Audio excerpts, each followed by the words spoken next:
right, welcome to What About This, episode 2. I'm Keith. It's Travis. Ryan. I'm Kyle. So this episode we got into social media, but this wasn't your typical anti-social media rant. This was looking at what we post and asking the question, why do we post what we post? What does it really tell us about who we are, about the way we interconnect, the way we form our social self, the way we form our identity?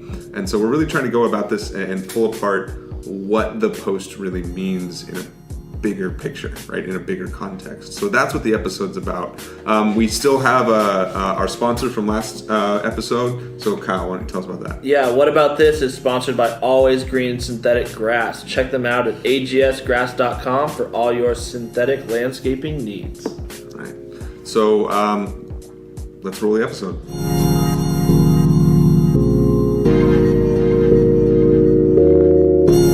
So, for this week, I was thinking about this, and it's something I've wondered about for a long time. I've noticed, and since social media has become a trend, 10, 15 years ago, I've noticed that it's used for, and this started really becoming more prevalent when Twitter started, is that people like to put in their status updates. They put in that what they're doing that day. I'm going to lunch, just went to the gym, just got a new car, whatever it is. And small or big, they're putting a lot of really ultimately mundane things. And my question isn't it's not that it's irritating, it's not any of that. It's not like the typical rants against social media. My question is more, what is behind that? So why do people decide to put status updates that I went to the gym today, or I'm going to brunch, or something like that? Something really small that when I see it, I'm like, oh, that's interesting, but ultimately I don't care. And it's not that I don't care for that person. It's just, what do I do with this piece of information, right? So that's kind of my question is, when people put that up, what do I do with this information? Why are they doing that? What's the point behind it? So that's the topic today. Well, but why do you want to know that? Because it's become such a phenomenon. Because it really is irritating? No, honestly, it is genuine curiosity. Why do people think that they need to put that up? Because I would say this, I think it's a need. I don't think it's I think people think they need to do this. There's some reason that they're doing it, and I want to try to dig down and get to what is the thing behind it, if there is anything behind it. So the thing about social media, how long was the first? Well, depends on what you want. It's funny. I was telling Keith, I said, think back to the original status update did you guys have AOL Instant Messenger? Yeah. Yeah. Oh, no. Did you? You were too old. I just didn't have a computer. Yeah, no, you're too old. So, do you remember doing your away message? That was the first time that you got to customize things, and when somebody was communicating, and they could communicate instantly with this message that you had customized. I remember, I had an away message that was be back in an hour, went surfing. I've never gone surfing. But So the question would be, why did you feel like you wanted or had to? Why did you put I went surfing even though you've never gone surfing? Because I wanted girls to like me. It's fair. Yeah. That was there was no other. I remember having a really shameless one too that was if you want to date me. It was just straight up. There was no games. It was if you want to date me, please leave a message. And the funny thing about that is I did have AIM, and I never put an away message. It was always just Keith is unavailable, or Keith is offline, or whatever my AIM tag was. I don't even remember now, but so I've never had that impulse to share that kind of detail with people, and so it's always been a curiosity for me. I think it's the response. The response feels good. Mm-hmm. So you put out a line and you want to bite. You're wanting someone to respond to you because someone responding to you, someone that is acknowledging you. It is a sense of, I would say, is a sense of validation. Right, but it goes deeper than that because supply and demand, right? If everybody is validating you when you put this out, then of course you're going to keep supplying it. You're going to keep putting it out. I think what Keith's saying, and I agree with him, the deeper question is, why is there a demand for that? Right. Why is everybody else out there and millions of people out in the social media world going, oh, I wonder if he did go to the gym today, Right. Or I wonder if he did pass his final, or all these mundane, did he get a haircut? All these mundane things. But you're don't saying actually people affect our are lives. asking that question? Well, yeah, that's why you get hits, you get Right. comments, you get likes, you get the reason we're putting these things out is because people are consuming them when we put them out, and so people continue to do it. See, I don't think people actually care. Yeah, I think that the reason why you are liking or commenting or things like that is so, and I think it may be like subconscious, is so that they will reciprocate, and that in liking and commenting you will develop a relationship within social media that says like, now I kind of expect you to like and comment Right. some of my things. When you say reciprocate, do you mean like keep the relationship going? Yes, like now, like you, like I'm, because I am active on your pictures, I expect you to be active on mine. Yeah. So this is where we're really going here, I think, and this comments on just relationships in general, and where interactions have come really in the last 10, 15 years.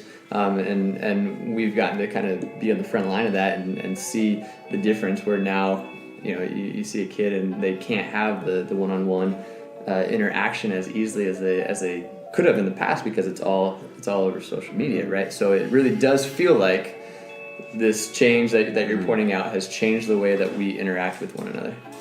Yeah, and so there's this thing that keeps coming back to me is that we are trying to, through social media, craft a story or a narrative about our life. Right. And it's through so my question is on the other level is, well then why the gym selfie, right? What's that about? Like what is that telling me about that person? And so that's kind of one of the questions I'm asking. And yeah, we can go the vanity route. Yeah, sure, they're standing in front of a mirror with their shirt off taking a picture, right? Kyle. Yeah. I have never done that. At the gym. But I Especially, I've never done that. Tons of bathroom selfies. yeah. Who's Jim? So I guess what I'm saying is like, why that? Like, why that thing? Why not? And not that this doesn't happen on social media. It's used for a lot of different ways. It's used in a lot of different ways for promotion, for communication. There's a lot of really good that comes out of it. So, but I wonder. It's like, why are we sharing what we're sharing most commonly? Well, because you go back to why social media exists. Why did they create? Who created it? Why did they create it? What was their goal? What was the intent behind it? And it seems like if you're saying relationship connectivity, Right. There's this desire to connect. There's this desire that we have, that we want to connect.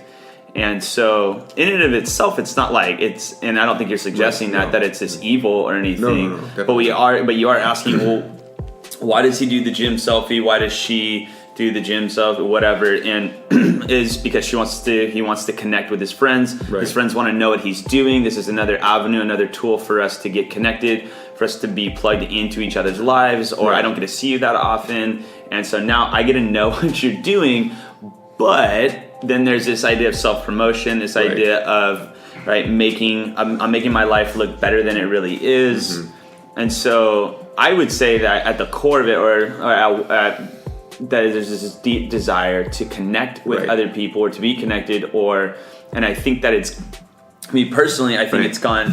I think it's gotten out of hand, and it's caused a lot of negative things within our personal relationships. Right. Wait, hey, so does that mean we can't ask them to like us on Facebook and Twitter?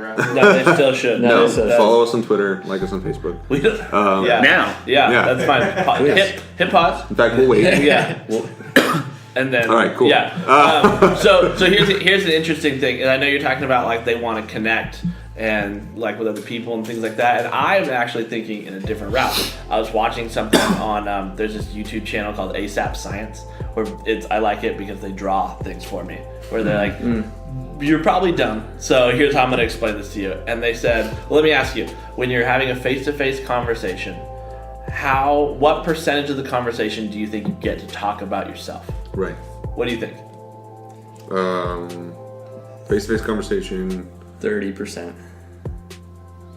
Yeah, they say. So they say. Yeah, Yeah, sure. I was gonna stop. Yeah. In face-to-face conversations, they say you get to talk about yourself 30 to 40%. Okay. Then they said, now let's go look at social media. They said you get to talk about yourself 80% on average. So you now get to talk about yourself twice as much. So I actually, and then they got into this whole thing about how not only is social media this form of instant gratification, Right. but what it does is it releases dopamine within you, and the more followers you have, and that notion that more people are listening or watching and things like that, the more dopamine gets released. And so they said, so your body is actually rewarding you for posting on social media because it knows once you post, like the way it's going to feel is good. So actually I would say that I don't know if people really want to connect with each other as much as they are connecting with each other to ultimately serve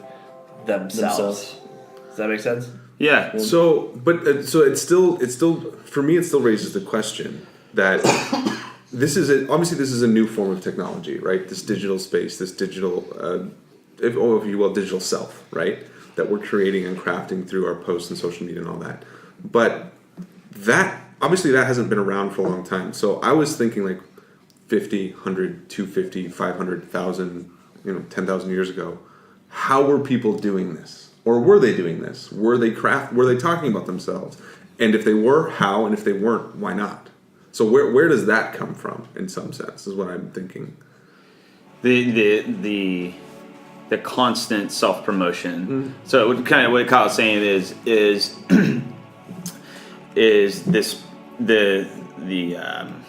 what did you say? The reward. The reward, the release of dopamine, there's a reward, so constant status updates.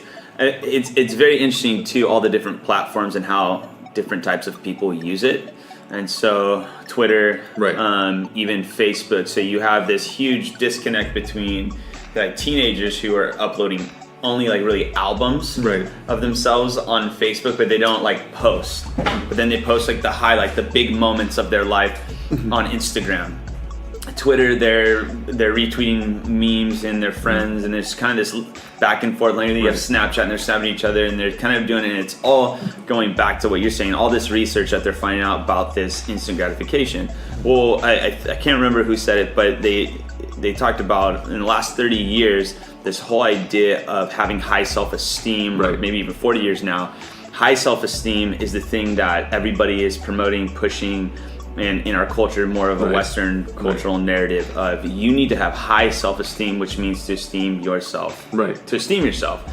And so they continue to get into it, and they say most of the evil in the world comes from high view of self, not a low view of self. Though a low view of self can as well create and promote and cause evil. And so the idea of my son is on the honor roll sticker in the back of a car. It's very similar. This is fairly new. Sociologists or anthropologists, all these would say. And so I don't think they did. I think they sat around and told stories and talked about that. I mean. So that was one of the things that when Ryan and I were talking was that's kind of where we ended up landing for some for some of this, is that this is all going back to a story we're trying to tell. And and what I was telling Ryan is that back in the ancient era in the Greek, Hellenic Greece, when Homer wrote compiled all the stories of the Trojan War and put them into the Iliad and the Odyssey, it was originally an oral performance, You would recite the Iliad, all 12 books of it. And so what it was about was, and literary scholars know that the Iliad was kind of their Bible, if you will. They told them how to act and how to behave. So inherently, then what I was kind of getting at is like narrative is inherently connected to value or belief, or there's something that you're trying to tell yourself as a group of people that that you all are going to say, yes, that's the thing that we're going to say is good, or something we should go after. So like an ultimate virtue. So kind of, it's every a virtue. Culture, exactly. Every culture has had a narrative, that they have. So it's some sort of myth, some sort of narrative, some sort of. The scholars in the mid 20th century called this a meta-narrative, and the postmodernists rejected it. Rejected the idea of the meta-narrative, and we can get there and see how that maybe impacts where we might be today. But it's this idea that there is this grand story that we are telling ourselves that explains everything. we would call it a worldview, probably more appropriately. But traditionally, it is done through a particular story. So we have the Iliad and the Odyssey in ancient Greece. We have, in England, in the old English era, it was, Beowulf. It was these other ones, right? Well, you had mentioned this about narrative and story, and you're gonna have to explain this. It was a while back. You were saying no longer in narrative and story, story and culture are we searching for a hero. And like we've become the hero in our story via this worldview or this cultural narrative, and you're saying we're, as a culture, as a society, or as a people, always constantly trying to rally around this central narrative or this virtue or whatever you want to call it. And so is that indicative of it's what is happening today? Give us a little history lesson, would you? Yeah, sure. When did that happen? So the movement from externally centered identity to internally centered identity happens at the turn when you go from the medieval era to the Renaissance. So the medieval era was externally focused on experts. I mean, if you can look at colleges, right, universities. So they have what they called scholasticism, which was a series of, you have what they called dialectics or debates, but you would read a bunch of experts and authorities. In fact, they would do commentaries, and they call it the auctor, A-U-C-T-O-R, and that's sort of where we get our term for author. There's other histories there. So we made this turn, and so the Renaissance thinkers turned away from that to what we call humanism. And humanism is where we took, and there's a whole bunch of like movements that happened in this era. So if you think about it, this is like the around 1500, but it's in maybe the century before and a little bit into the century after. Really in the 1300s in Italy is where it starts. So it's a turn back towards classic antiquity. So Rome and Greece. Okay. And so what you have is they turn away from scholasticism towards humanism because I'll give you three basic things that happen. One, they discover the New World. So you thought Europe was the entire world, or the old Roman Empire was the entire world. Okay. Well, now you have a whole other hemisphere. So now you've taken what you thought was this sort of universe, the known universe, and you've shifted it. Now Europe is no longer the center, right? Then you have the discovery of we go from the geocentric, Earth-centered universe to the heliocentric, to what we call our solar system, right? Okay. Then you have the turn, and this is fascinating for me, for my field in literature and art, is you have the development of perspective in painting. So before it was all flat, and now you have a perspective point where you can see depth. Okay. Right? So all three of those things put together kind of shifted away from this sort of static world into, now if this world has sort of this movement parts, well, the only things that we knew before were based on authorities, and those authorities didn't end up being right most of the time.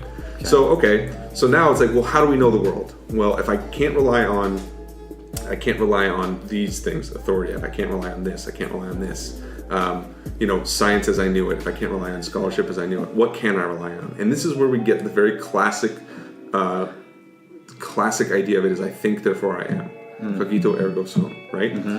So what they had is the humanists turned into, well, the only way we can know and experience the world is based on our own self. Yeah. So it turns internally towards, I can know the world.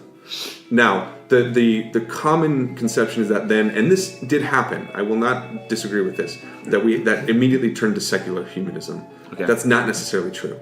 The humanists, or the humanism of the Renaissance, a lot of them were still deeply religious people, theological people.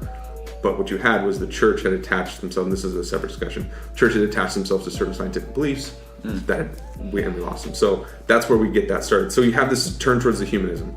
Then you have the Enlightenment. Another quick part of it is the Enlightenment then turns to the rational.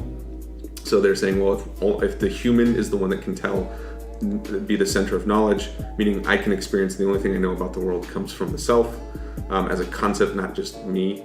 Then we need to be rational about it. The reaction to that was Romanticism, which was, now we need to add back in emotional. Okay. Then we go through that. I'm going to skip just for the sake of brevity over Victorianism, which was a lot of political and sociological things. But in the 20th century, or not 20th century, 19th century, then you had the three punch combo of Nietzsche, Darwin, and Freud, who took all of that humanism self-knowledge and dug down even deeper, and then we get the modern and the postmodern era. We get to the postmodern era, and I'm going to skip modernism just for the sake. Again, postmodernism says, you know that thing we called the meta-narrative, where we said there's one story we can tell ourselves, and the one actually they rejected the most was the progressive narrative, that we are progressing, and they said none of that's true. There's no such thing as a meta-narrative. There's no such thing as a grand narrative that we can tell and that applies to everybody. There's a lot of reasons why. Cultural anthropology, the development of sociology, the further development of psychology, all these fields sort of showed us that all of those things that we thought were true weren't as true as we thought they were. Right. So it kind of broke us as a people. So, and then the one I was talking with Ryan about is a literary movement that I can bring in later. But that's basically where we're in now. Now, whether in the postmodern or the post-postmodern or whatever it is. Postmodern. I hate it so much. So that's kind of where we got to. So we started with humanism turning towards, that's how we can know the world. Okay. And narratives, if you look at the Renaissance narratives, they shift from looking at heroes like Achilles, right? And again, this is something I mentioned to Ryan a while back. No one in Greece thought they were Achilles. Right. No one was like, I'm that guy. Or even, everyone's like, no. Or even wanted to be. Or even wanted They to be. didn't want Well, wanted to be because he dies in the end. All good heroes die. Spoiler alert.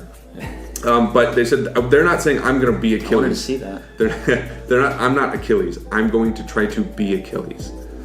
You start with the Renaissance and you start to move forward, and then by the time you get to Romanticism, it is I am the hero, right? So one of the big ones was like Lord Byron, who writes Don Juan and Childe Harold, which are these really, they're basically him, Lord Byron, in a story, right? Okay. So we start to have this conflation of narrative and autobiography, where we've conflated the idea that the author is the character or is the narrator. And I when I talk to my students all the time, if I ask them, okay, who's the narrative voice? And they're like, it's the author. And I'm like, no, it's not. But we talk through that. But I would have gotten that wrong. yeah. So this is this idea that we've somehow meshed or collapsed the distinction between author, self, Right. and narrative. And I think it's a fascinating thing. And I don't know if that's what this new movement in social media actually is. Well, wouldn't that be the explanation of why? It would, possibly, but but I go back to my original example. Well, and maybe this is it, but like, why do I need to value you going to the gym? Okay. So You know what I mean? Like, what is that really about? So first, to bring that full circle, Keith, that's fascinating. And I think what we see now is comic books, superheroes, Right, we do Spider-Man, that. Exactly. Batman, whatever. And the whole premise of that is a person that we want to be or we think we are. Right. And that is why they focus on the flaws Right. of those superheroes. Spider-Man's, Right. Peter Parker's great, but he's this awkward teenager Right. or whatever who I can relate to. Which is as opposed to Achilles, who is this stud. Yeah, right? but except Achilles starts out sing muse of Achilles' rage or wrath, and that was his fatal flaw. In fact, you go back, the definition of a hero in ancient Greece was they had to have some sort of Weakness. heroic flaw, often called hamartia or pride. Okay. So there was always this, but even that, what you're talking about, if you look at the original comic books, shout out to Cameron, that like Superman, Spider-Man, all them, they weren't like the gritty, realistic, the Dark Knight Batman. They were more the campy. So Pretty like clean cut guy. yeah, and they didn't have the flaws that, Iron Man wasn't an alcoholic originally. Right. So Right. so like that's part of I think the shift is that are we maybe getting back there where we want our heroes to have flaws. And what is I that? mean, this is what sort is of that? separate from the original But- point. So but- that's a whole Right, different. So I was like, I almost started going there, and then I that's- thought that we're gonna go too far. Yeah, that's a whole different thing. I So- think all this goes back to, so I know that while we're addressing why do people look at people like that, I think like, oh, it seems like it's kind of simple, but maybe it's not. I think people post often because you have to stay in a world like Right. that. You have to stay relevant, And if you don't post a lot, you become more and more irrelevant. And so I think in order to fill that time, you have this person sitting there that's like, I have these followers, almost like I have to perform. I can't just go on stage and say nothing. I have to say something. So have you ever played categories? Like where you have to where you roll the dice with the letter, and then like there's a list and you have to write down things that start with that letter. Right. And you feel that timer, and as the timer is going longer, it starts going faster, and so you start writing down more nonsense things because like you just want to have something down on the paper. And so I think it's Okay, hold on. We're gonna come back to that example. We gotta take a break. okay.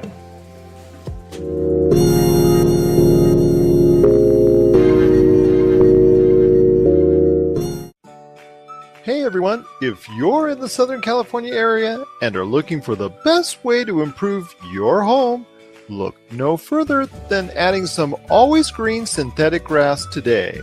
Whether it's creating that awesome backyard that's kid and pet friendly, or that putting green to work on your golf game, Always Green provides installation and landscaping with only American-made products, such as their famous synthetic turf with advanced drainage technology and backed by a 15-year warranty that will have your yard looking great for a very long time. Always Green also installs retaining walls, custom lighting and driveways, and the most beautiful stone walkways, so if you live in the Southern California area, what are you waiting for? Financing is also available, so call for a free estimate today. 714-614-7814. That's 714-614-7814. Or stop by their store at 16772 Wanda Circle in Huntington Beach and get your home looking great with Always Green synthetic turf and putting greens. A proud sponsor of Pop Culture Cosmos, Humanican Media, and the PCC Multiverse channels.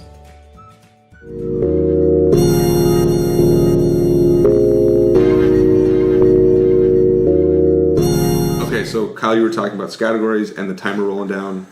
Go. Yes, sorry. So like I was saying, is that in order to stay relevant on social media, to please followers and things like that, because I hear this all the time, especially working with high schoolers and things like that, Right. where they say, oh, I stopped following them because they don't really post much anymore. So Right. for a lot of people, I think that there is this pressure that like, if I want to not only gain followers, but keep followers, I have to. This train has to keep rolling. Like it's like if I'm on my social media stage, like, and I have like those 500 followers, those are like audience members that are like, say something, or Right. I'm gonna go somewhere else. So they Right, start. okay. So they start. Yeah. So they start posting things like. And like I was saying about categories, where once the timer starts, you're getting down to the wire. You're like, I want to have something. Just putting nonsense Yeah, it's down. like so that I have a chance to like get some points in this Yeah. game. Like I don't. And so I think that may be why these people. And I'm saying like these people. So you're saying people who are liking it don't even really, they're not liking that, they're liking that so they can keep the relationship? Well, no, no, I'm talking about the people who are posting. posting. And so I'm saying that the people who are posting are like, here's what I had for lunch. I'm at the gym. Going to the gym. I'm doing Yeah. this. I'm doing that because I need to post something, and my life may not be super interesting. Right. But I don't want my Twitter feed to look like there's a tumbleweed rolling by. Right. You know? So your point is that maybe they're not even thinking about this idea of a narrative. They're not even consciously constructing a narrative of their life. It's just I have to get something out.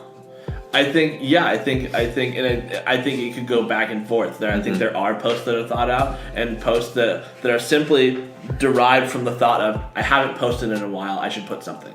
So I think therefore the narrative of their life is, wait, I'm still wanted, right? Right. Like I'm still someone. Someone's still listening. I still have So it'd be eyes. fear of being, not being Right. relevant, So- fear of being unknown? Yeah. Go for it. After I was listening to I was listening to ASAP Science, and I clicked on something else and I was watching it, and it was this 10-year-old who makes YouTube videos, and they asked the 10-year-old, what is the number one thing, like it was like, what's like your number one value in life? And she put two things. He went, a 10-year-old. First thing she put was financial success. And the second thing she put, which I think is the basis of social media, is fame. She said, and just talked about like how cool it would be to be famous, and she like people would want my autograph, and I would walk places, and Right. but if you and so Right. it's funny if you think about that. And social media is talk about instant gratification. You get famous for kind of just doing whatever you want when you want to do it by typing in your phone. And so you have this girl that is like, man, how awesome would that be to be famous? And I think that's the underlying tone of people who have a social media who want to create this narrative. I think there's something even underneath that, though. What do you think that is? Oh, what do you think? Peel this onion. Let's peel it back. You know what I What's don't like about underneath? that phrase, peeling the onion? There's just more onion. Like, you're not getting to any deeper analysis. It's just... Sorry. Great point. You're getting to the good part of the But onion. here's the thing: is what Have if you ever tasted the middle of an onion? It's the worst part. What if you don't keep peeling the onion, and there could be something different? Yeah. Sure. And what if the Sorry, middle of I- this onion that we're gonna peel is freedom, and we have to just get there? Amen. Keith. Or a Wonder Ball, those chocolate candy balls that used to have a toy It inside. would just taste like onion. I was talking. Okay. I'm sorry. All right. I'm never gonna say that again. I know. No, onion. say it. It's me. Chocolate So, onion. so, I've got weird- so if I'm hearing you right, knows about that. you're saying that people post out of a need to post for their audience so that they can continue to feel something, or what is it? You're saying that there's a need for someone to like them. There's a need for what? I think I can sum it up like this: it is the fastest route to fame. But it's not That's fame. true. It's not fame though. But there are people that literally Yes. have just become. You're right.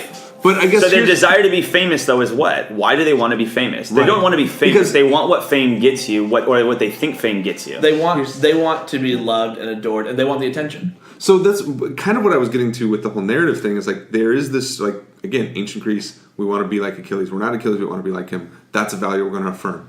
So what value are we affirming? I guess this is kind of ultimately my question. Okay. What values are we really trying to affirm, or what sort of cultural virtues are we trying to affirm through our specific uses of social media? Again, I keep going back to this example. We can go to any other gym selfie. You know, my Instagram. I post pictures of food I cooked, right? Why do I do that? Like, I like it when I get likes, right? It okay. makes me feel good. So there are things that I do, and like that's dumb, right? No one wants to see my plate of food that I cooked that I'm going to eat. But right? no, but no, I know no. people do. No, I get people do, but Okay. but the idea is like I'm just putting this picture of food on there, and people are like, that looks good.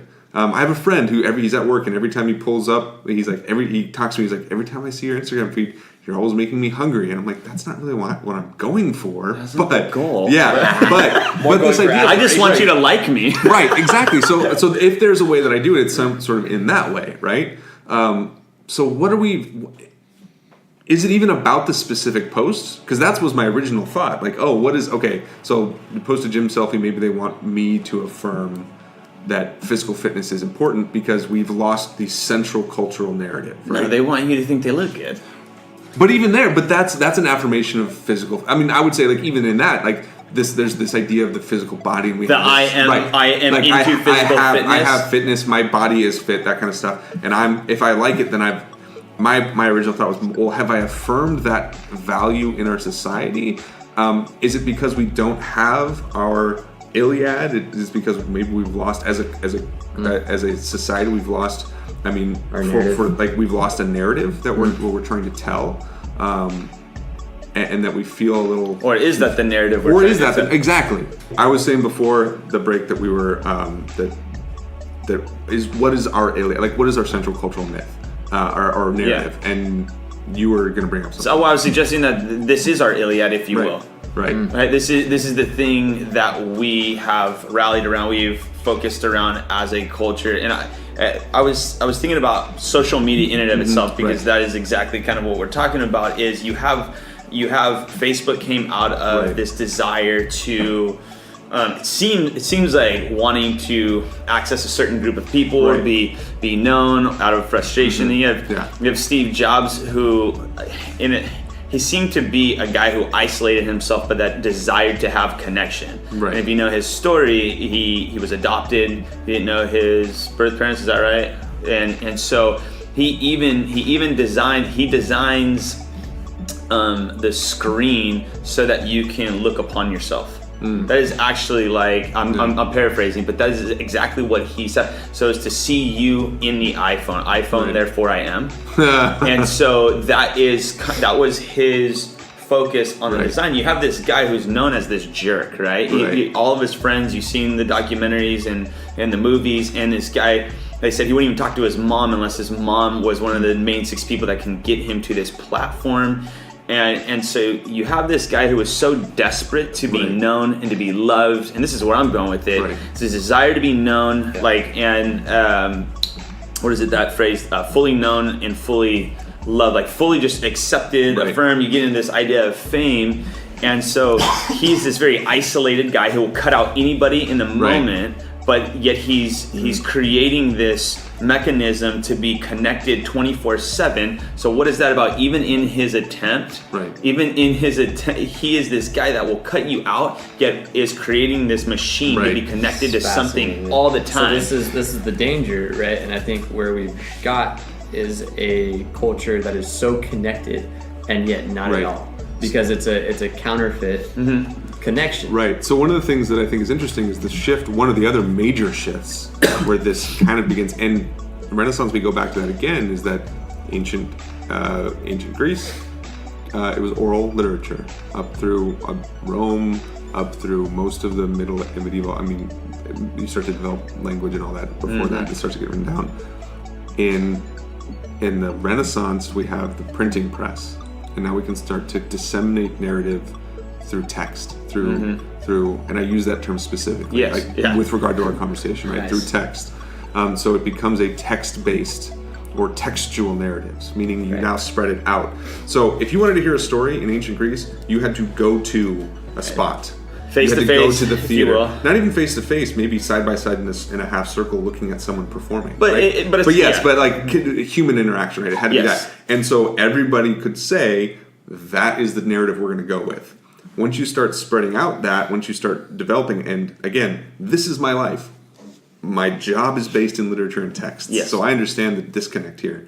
But this idea of once you start to spread that out, once you sit in a room in a library by yourself reading, now you have no one to affirm that narrative. You have no one that says, yeah, that's a story. So this is the impulse behind literary criticism. This is the impulse behind sort of reading circles. This is the impulse. So what I think is fascinating is that when you take narrative and isolate it from community, you lose something. And one of the things I think you lose is you lose that sense of metaphor of, we're going to all agree that this is the thing. We know that this isn't the actual thing, but this is the thing, right? This is the narrative that we're going to tell. Well, whether or not you're saying this or not, I'm thinking this is social media and technology and stuff isn't really the problem. It's the problem, or at least this is where I'm going, is there's a problem with it is being misused. And I was listening to someone comment on research the other day, how this instant gratification that you bring up, that shot of dopamine, that reinforcement, and it's like essentially a drug. And it's saying we're finally accepting the research that is actually changing our frontal cortex, right? And so you have this next generation that has grown up with nothing but. Whereas me, I think I had my first computer in the house. I have friends had computers in high school, but in my home, I didn't actually have a computer, I believe, until I was 18. So I grew up without. And so what's happening now is I get the instant gratification, and so I get it right then and there, and I no longer, it's disconnecting me from the human interaction, and so it's causing a lack of trust, it's causing a lack of connectivity, and people are no longer engaging, interacting, because you can't give me, and I don't even know how to give you attention and time and response, because my response isn't like that, because your response is slower than the shot of dopamine that I just got. It's asynchronous too. It's not real. It's so not real time. Like, we're having this conversation in real time. Post it. Wait 20 seconds, a minute, 20 minutes, whatever. Well, it's funny too that you say that. There was a study that came out that we were talking about. What is it? Scientists are saying that there's were you explaining that there's the piece of the brain that makes your response time slower? So it's the response time that's slower now for the younger generation, because they deal so much with conversations through text that we didn't grow up that way. Like, it was always on the playground or whatever, and it was like, hey, what are you doing tonight? You want to come over? Our brain had developed it. Hey, hold on, that's really funny. That is the equivalent, like when you say, like, oh yeah, I gotta ask my mom that is the equivalent of a text silent period. That's Where like it's that's the bubble coming up and then going away. yeah. So what You were typing. I saw you see it. So now what we can do is if I was like, hey Ryan, what are you doing tonight?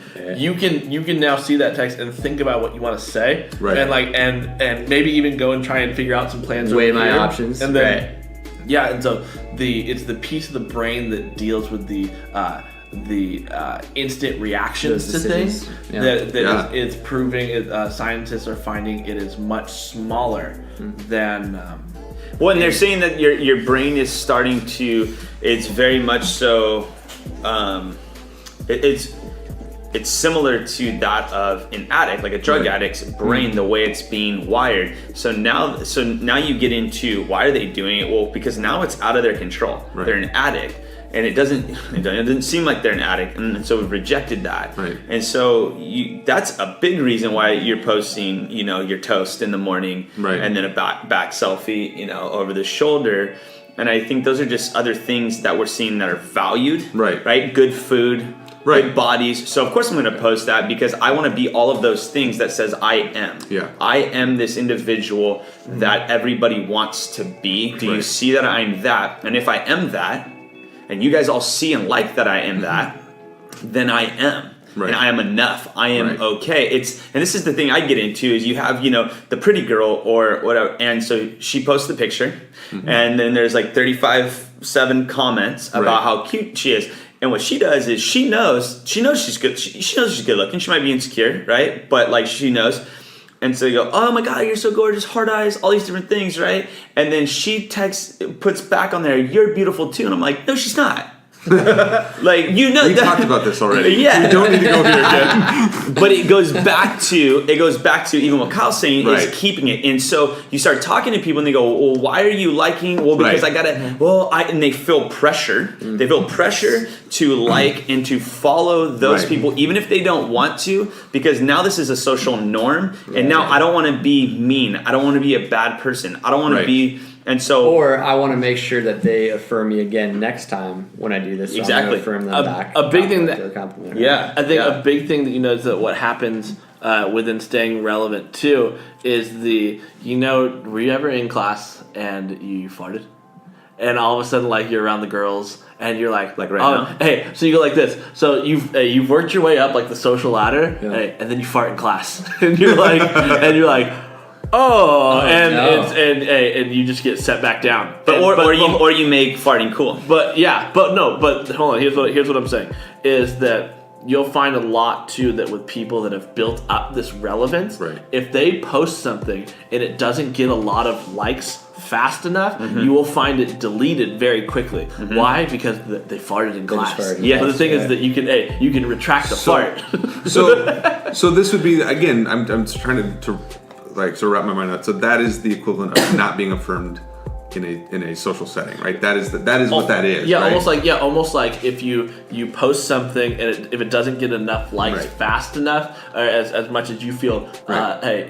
securely comfortable with, you almost see it as like this was a mistake, like Right. like this was like a social faux pas, and Right. I need to get rid of it. So this is kind of, which is interesting, is that I think that in one of my classes last semester that I was teaching, we ended up talking about this idea of social formation in the digital age. Okay. What is the idea of social formation? Like, how do you form society in a digital space or in a digital environment? And I think this is kind of what you guys are talking about.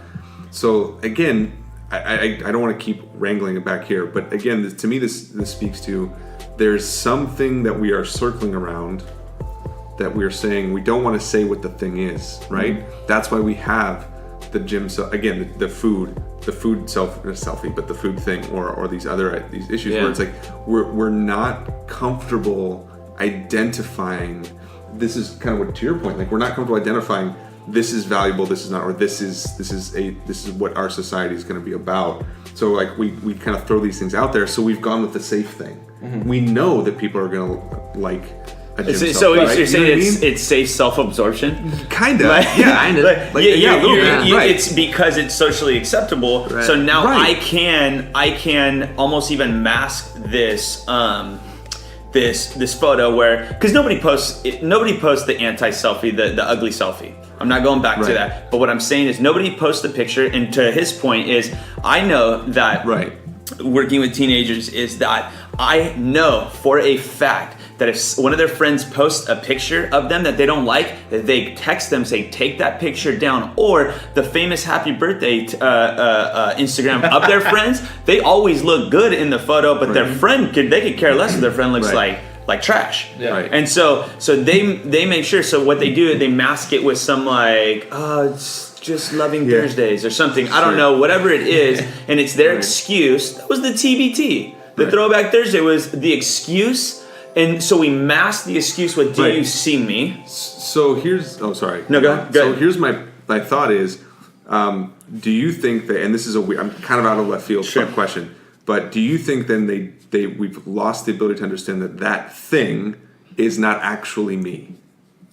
What do you mean? So the picture I put on Instagram is not actually me. This narrative I've created, right? Is not actually. Well, no, that is a metaphorical representation of me, and yet people don't see it that way. Absolutely, because what it is you're showing. I mean, you could take it back to like a sports center. You're just really showing a highlight reel. Right. You're not watching the actual game. Like you didn't see like all the fumbles and the interceptions. Right.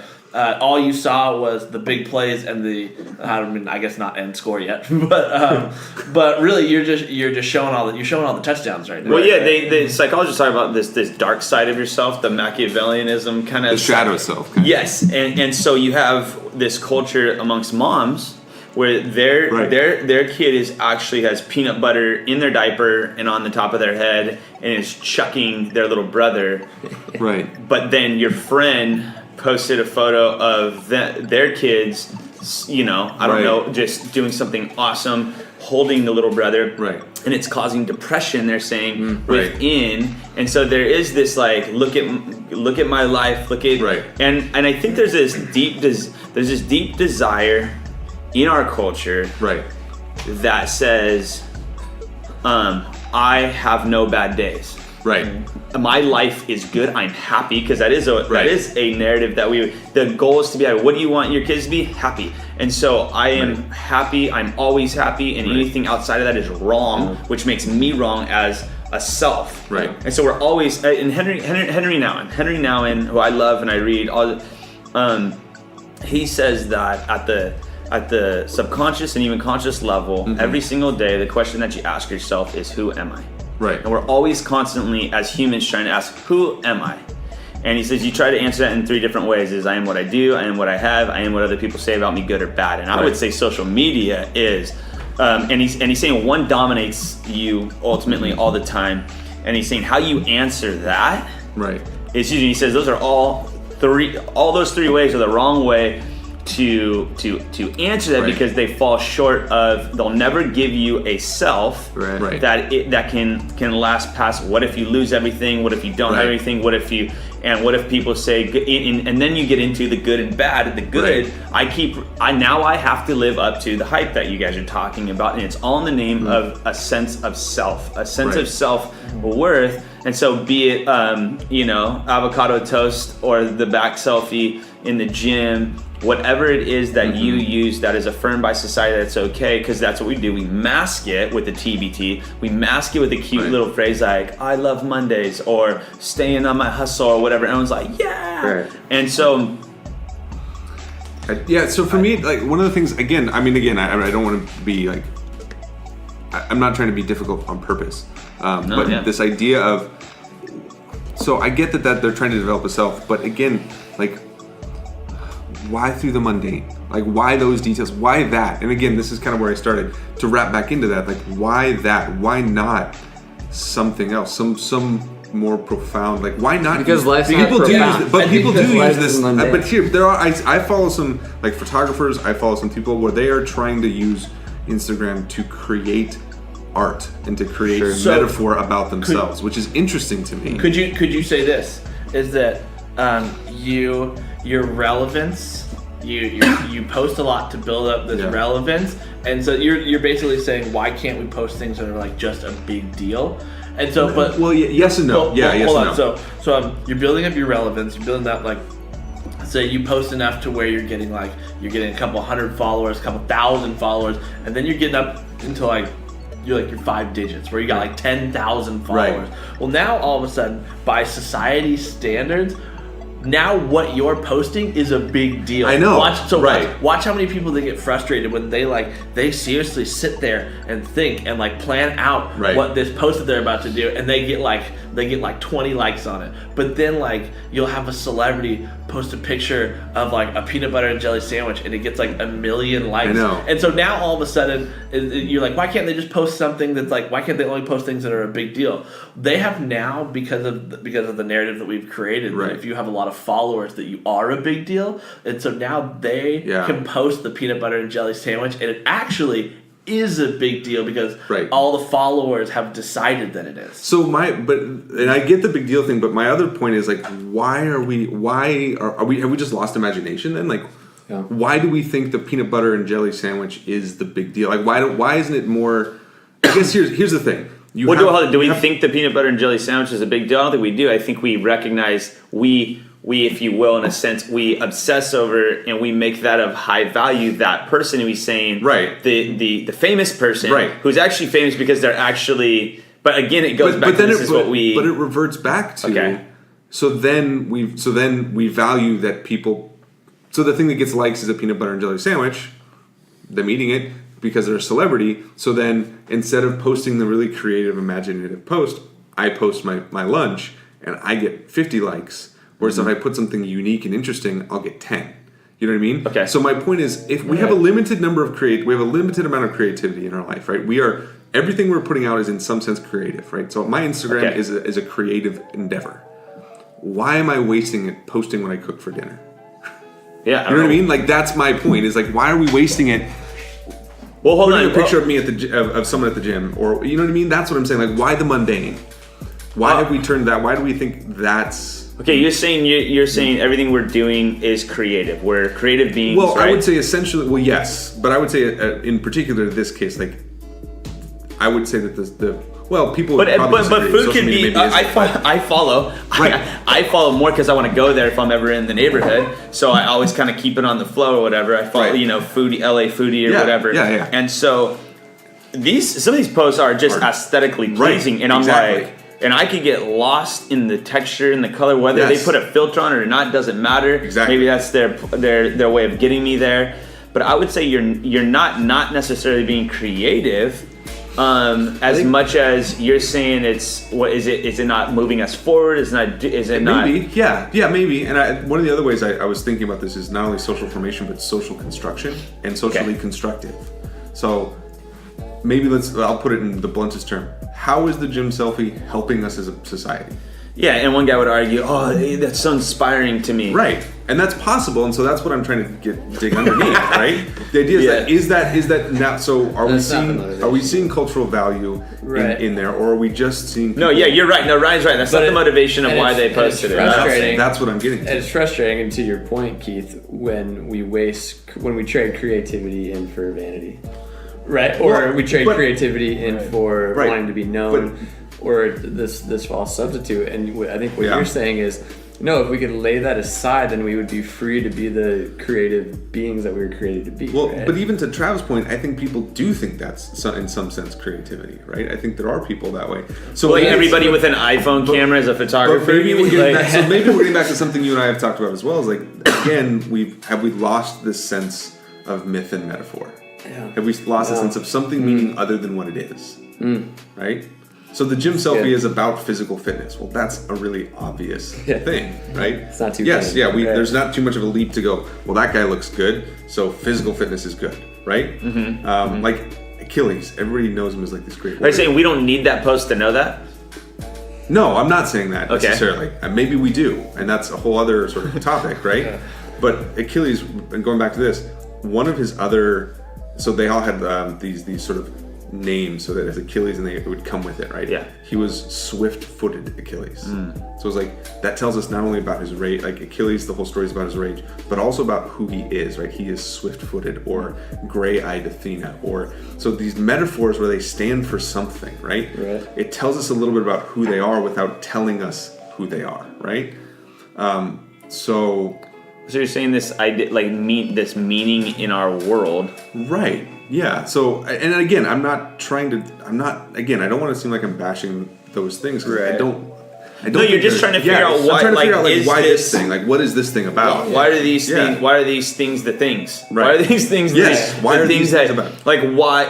Well, because then it seems like it's almost arbitrary, right? It could be. Because we could just take pictures of brooms and and like, but if everyone took picture, like, dude, did you see his picture of broom? Right. And versus it seems to, on some level, it seems to be Right. telling a story of what is important today. Right, And but- what is important today is looking good, Right. feeling good. But even to that point, to back to Kyle's point, is maybe it's just a matter of what the 10-year-old said. It's like the content is irrelevant.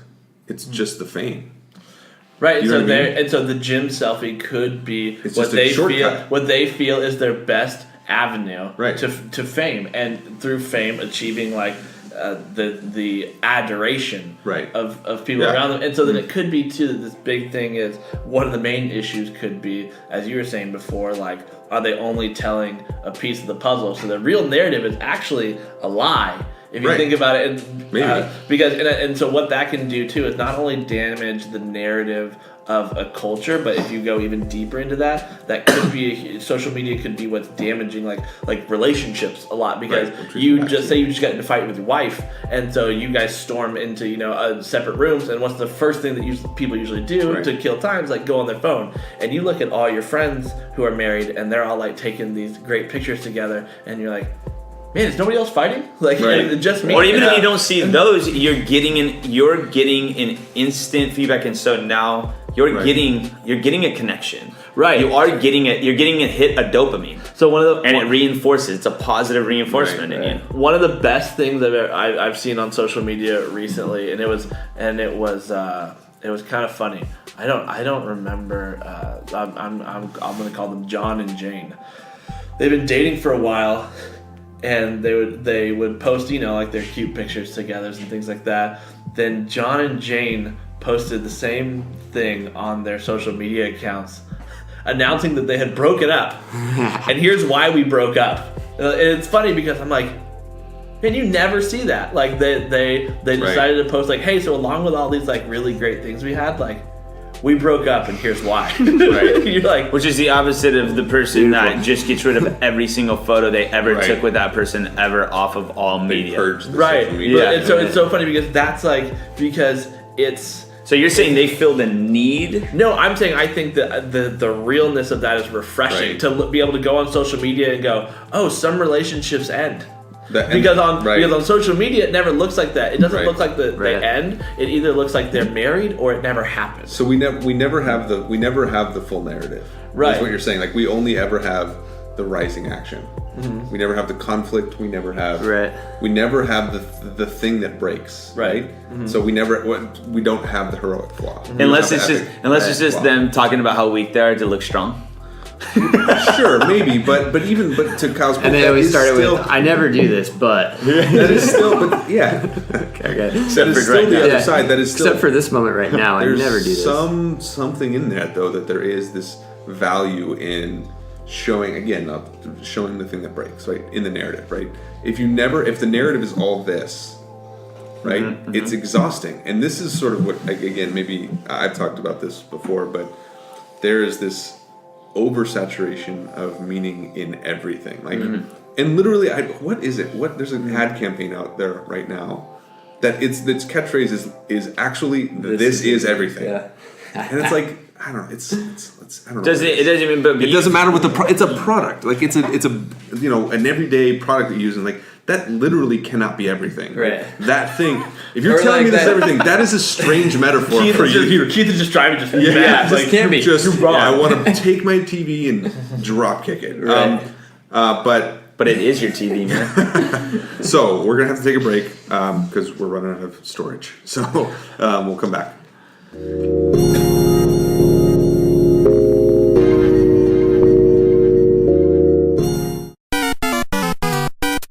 If you're tired of sifting through flea markets for rare and unique games, we can help.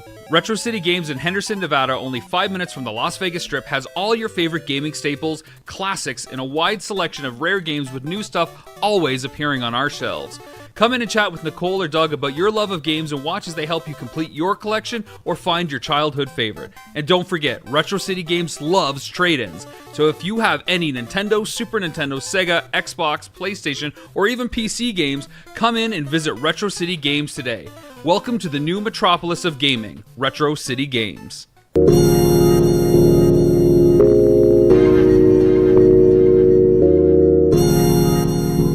Okay, so what I was talking about before we had to stop was this idea that we have oversaturated things with meaning. And I mean things. This coffee cup, this Well, so your right? example, whatever it was this is everything. This is everything. Whatever the product was, whatever the service was, this is everything. And I think what we've done is we've taken an object and weighed it down with a meaning or what I would call a metaphor, right? Object X equals everything. It can't literally be that, right? So this phone can't literally be everything, impossible. even metaphorically be everything. You've gained you've been given too much metaphorical weight. So if I put everything into this thing will fail me at some point, Right. Right?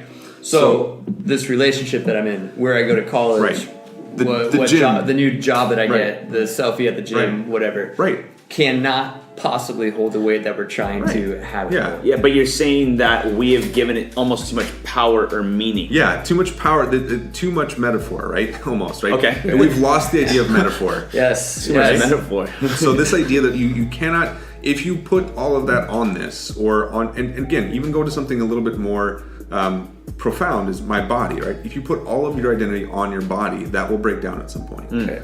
Gravity. If you ever want to read a poet that's just goes through this idea brilliantly, I think, I'm a little biased, is Walt Whitman, his poetry before the Civil War and after the Civil War, and as he gets older. He starts earlier he's talking about his body as a young man, and then he talks about his body as an old man, and how it's failing him, and how it's betraying him. So this idea is that your body isn't the thing, right? Isn't, or your food, my food isn't the thing, my whatever. So we keep settling for this imposter, this imitation. a little bit, yeah. Right. Imitation. Yeah. Like, I think it's is it Viktor Frankl who talks about the difference between those in World War II concentration camps. Some people would physically curl up and Right. die on the floor, and the difference between them, and he writes this book, I think, Man's Search for Meaning, or is the difference in people that made it, Right. that were able to survive. Right. They had something beyond the self Right. that they held to, this kind of, whether it was the hope of seeing their family one day, Right. or even he said Winning some the war, religious right, people or whatever. like going to heaven, and so it's what kept them going when everything else was stripped Right. of them, that they were the ones that were able to survive and continue on, because their hope Right. or their desire for the transcendent, if Right. you will, whatever Right. that is, Yeah. for that person was what was keeping them Right. alive, Well, essentially. Exactly, yeah, and that's what I was back to our earlier part of the discussion, is this idea of meta narrative, this idea of the central cultural narrative, and That fame might be the thing. Right. People are saying they're saying we're putting all our stock in these things that are going to fail us, and they're like, and so then the narrative today could be, so fame might be that thing Right. that I need. fame will support my identity. So we've given too much meaning to fame. Right. And so in a weird twist is that now we take that, right? Well, fame is everything. So then what will happen is, okay, well, how do I get famous? I post a picture of a peanut butter and jelly sandwich. Right. And it's like, and someone like me comes along and says like, what do I do with this information? Like, what do I do with this? Right. How am I supposed to, what am I supposed to feel about this? And Right. I'm clearly missing the point. I'm not supposed to feel anything about it. I'm supposed to value that person for the. I'm supposed to look not at the picture, but the number below the picture, and say, "Oh, Right. well, then this is valuable." I think you're really supposed 15,000. Yeah. that, and you're supposed to look at the number below and the name above. Right, And look at the exactly. name, and you're like, Yeah. this sandwich is stupid. And I'm like, oh, so and so posted it. Yeah. Oh, double, like, yeah. double, Great sandwich. double tap that, because also now in a small way, and maybe I'm going too far, but I don't know. Maybe now in a small way, I've by double tapping, I've associated myself. Yeah. With that person, you and can so Look at what I like. like I double tap it. So now if I am a person who likes that. Yeah. And so on the off chance too that person sees that or another person sees that, is that they are now associating not only with what I am posting, but now also the things that I am affirming, and Right. that is only adding to my narrative, which could then also be adding to my fame. Yeah. Right. Absolutely. You have Yeah. Super Bowl. This is what I'm about. Right. Yeah, that's true. So that's sort of what, again, that's what I was, as I've seen this for, again, now the last 10, 15 years. And it's just, I've wondered at where this is taking us in terms of social formation, social construction, or identity construction, we haven't gotten into things like identity So not even politics, should like we do it, but what you're my saying question why? isn't should, because I think that's the question most people ask. My question is not even why do we do it, but why do we do it in the way that we do it? What is that telling us about ourselves? You know, it's interesting, the story, as we kind of bring this thing in for landing. I had a friend years ago, like I think 10 years ago or so, when this whole Facebook movement was first kind of starting to go. Good friend named Brandon, who was like the most personable, like happy-go-lucky guy. And we were good friends. He graduates, leaves for college. I see his Facebook, and I'm like, this is when you start really keeping tabs on everyone via Facebook. He leaves for college, doesn't post anything for 4 or 5, 6 months. Nobody posts on his wall, whatever. I subconsciously remember thinking, oh no, like I hope Brandon's okay. Like this guy's going through a season of depression. Like this guy's really struggling. Well, then I finish school. He comes back from my graduation. I see him. I walk up to him thinking I'm gonna have to counsel this guy. He's totally fine, right? Like, the guy's never been happier. He just isn't on Facebook. But subconsciously, I built out this narrative for Brandon's life where I go, well, probably not doing so good anymore. And I think that's kind of where we're getting to here, where we build out this new way of gauging how everyone's doing. Right. And it's based totally off social media, which is just counterfeit. It's not reality. So I feel like the way to have people concerned about you is just go rogue, man. Which is funny. Which is funny too, that if he's not, it's gonna be the new cry for attention. It's funny too if he's not posting. You're like, oh man, something must be wrong with this guy. I need to check in on him. Which is because we didn't even get into the anxiety and depression that comes along with social media. Right. And so he realistically is probably a lot more emotionally healthy than you or I, who are, and I know you're not really on it much, but then the average person who is on social media, who's like, oh, this guy must not be doing well, I need to talk to him. And he's like, actually, I'm better than you are. Yeah. Totally. So then, episode 3, social media, round 2. Well, yeah, we can. I mean, this can be like a mini series on social media because there's a lot of stuff we didn't cover. So Yeah, we're deciding that now. Right. So just right now. Right now. right now. This was whose lines No, it no. anyway, where it's all made up. And The points don't matter. Yeah. That's. But Travis for sure thinks he wins every time. Yeah. You're the Wayne Brady Check of you. this podcast. I want to be that fourth guy that's always different. Yeah. You're that one guy who's like, I know he's on here pretty often, but I don't really remember his name. Yeah. It's probably Chris. So does that make you and me, Ryan and Colin? Yeah. That's right. Who's No high five. All right. No. You're Josh, obviously- edit that out, please. Yeah. High five was the I'll lamest. put a sound effect. Yeah, that was the lamest thing ever. People can't see our height difference. but Have you guys we're ever high-fived, by the way? What the heck was that? I put it up. He doesn't. That was, Your delivery was panicked. subpar. I just left it up there. for those who are only listening to this, a really weird high five just happened, or barely happened. I'm not calling it a high-five. No. Didn't even happen. Yeah. Anyways, I was honestly embarrassed as soon as I put my hand up. I don't even want to talk about Your whose lines it your anyways fingertips touched. anymore. Yeah. I was having fun talking about whose lines it anyway, and I don't even want to talk about it anymore. I'm sorry. I ruined it. I'm done. But you are Ryan Stiles, which would make me Colin Mockery. But you were gonna say only because I'm tall. Which would make Josh Carey. Yeah. Yeah. That's it Do for we me. have any? Yeah. Anything else, guys? That's it. And that's it. That's it. All right. Well, So too.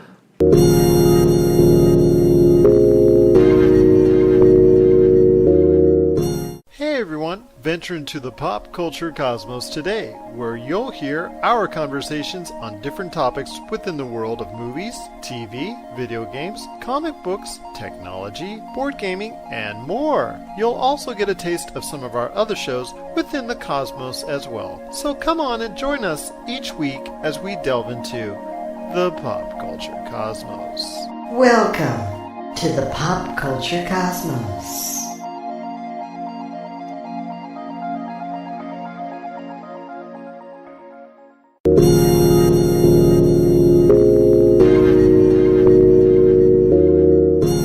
Hey, thanks for listening and watching to What About This?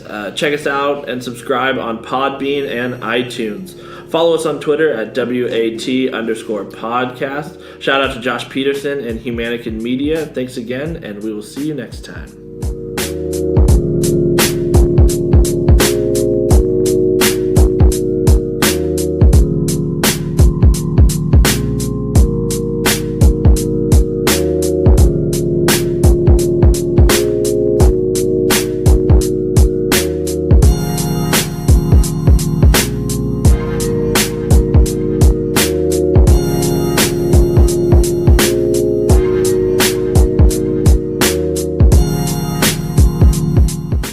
To us people that can feel things, it hurts.